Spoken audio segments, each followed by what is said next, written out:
এই গরমে ঘামাচি বাচ্চাদের একটা কমন সমস্যা। বাচ্চাদের ঘামাচি হলে অনেক বাবা মাই বাচ্চাদেরকে পাউডার ব্যবহার করেন।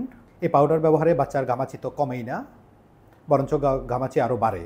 বাচ্চার ঘামাচি হলে করণীয় কী, এই নিয়ে আজকে আমার আলোচনা। এর আগে আমি আমার পরিচয়টা দিয়ে নিচ্ছি। আমি ডাক্তার শরীফ মোহাম্মদ আবদুল্লাহ দুলন, নবজাতক ও শিশু কিশোর রোগ বিশেষজ্ঞ। প্রথমে আমাদেরকে বুঝতে হবে বাচ্চার ঘামাচি কেন হয়। আমাদের শরীরে কিছু গর্মগ্রন্থি অর্থাৎ সোয়েট গ্ল্যান্ড আছে। এর মুখগুলো প্রচণ্ড গরমের কারণে প্রদাহ হয়ে বন্ধ হয়ে যায়। এ কারণে আমাদের শরীরে ঘামাচিগুলো হয়। এখন আমরা যদি বাচ্চাকে পাউডার ব্যবহার করি তাহলে এই গর্মগ্রন্থির মুখগুলো আরও বেশি পরিমাণে বন্ধ হয়ে যাবে এবং বাচ্চার ঘামাচি আরও বাড়বে। তাহলে বাচ্চার ঘামাচি হলে আমাদেরকে কী করতে হবে? প্রথমত, পাউডার ব্যবহার করা যাবে না। দ্বিতীয়ত, বাচ্চাকে ঠান্ডা পরিবেশে রাখতে হবে।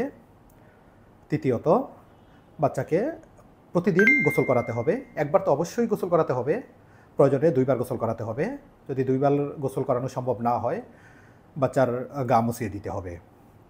বাচ্চাকে হালকা সুতি জামা পরতে দিতে হবে এবং যেসব বাচ্চার বয়স 6 মাসের উপরে ওদেরকে প্রচুর পরিমাণে পানি পান করতে দিতে হবে।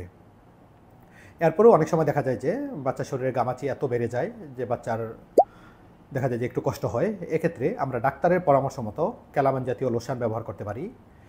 অনেক সময় অ্যান্টিহিস্টামিন সিরাপ দিতে পারি এবং বড় বাচ্চাদের ক্ষেত্রে অনেক সময় স্টেরয়েড জাতীয় ক্রিম আমরা ব্যবহার করতে পারি। ধন্যবাদ সবাইকে।